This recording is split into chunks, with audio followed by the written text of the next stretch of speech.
Вечерва Господ во полнота ни ја испраќа својата радост и ние ја создаваме таа воскресна радост. Ја споделуваме со неговата љубов во полнота со сите ближни, па и со сите далечни.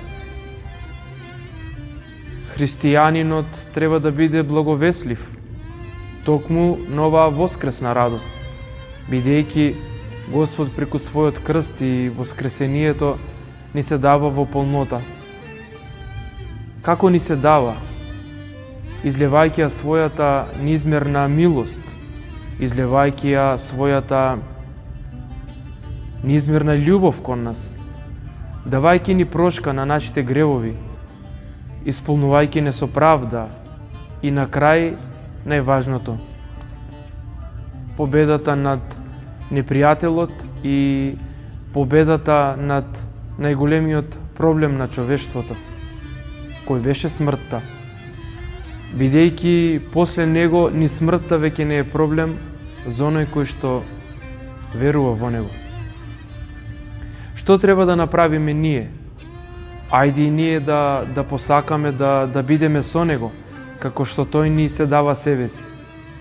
Господи, нашиот живот без Тебе, нашиот живот без Твојата светлина, без Твојата подкрепа, без Твојата неизмерна љубов, која ја изли врз светот, е ништо друго само освен еден мрак.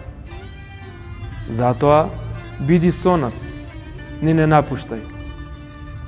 Гледате Господ колку не обдарил со милост, со љубов и посака да не стави одесно на Оца, посака да не стави Бог токму во заедница со него. Во прошталната проповед пред неговото распјатие на апостолите им рече, молејќи се кон Отецот: Оче, сите оние што си ми ги дал, сакам да бидат едно, како што сме јас и ти едно. И гледајте за каква заедница и за какво достоинство Бог го повикува човекот. И се што направи да се смири како човек, да се роди во смирената пештера и на крај да биде распнат на крстот, но после тоа распетие да воскресне. Направи се за да ни ги даде тие огромни дарови кои ги спомнав. Да се запрашаме покрај толку дарови и љубов, христијани мои, каква е нашата одговорност? Неизмерна е нашата одговорност, бидејќи ние сме тие кои можеме да го промениме светот. Тој на апостолите им рече: вие не сте од светот, но ве праќам во светот, како да им рече: ве праќам во светот за да го смените светот.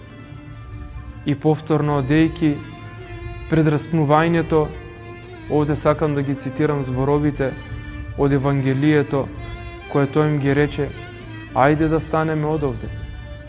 На апостолите им велеше: ајде да станеме одовде, меѓутоа во духовна смисла, христијаните треба да го издигнат својот ум над се што е во овој свет, се што е распадливо, се што е трулежно, се што е минливо, за да можат да се соединат со Христа, а воедно и меѓусебно да се соединат. Кога можеше разбойникот на крстот во последниот час да стане жител на рајот, можеме и ние, мили мои,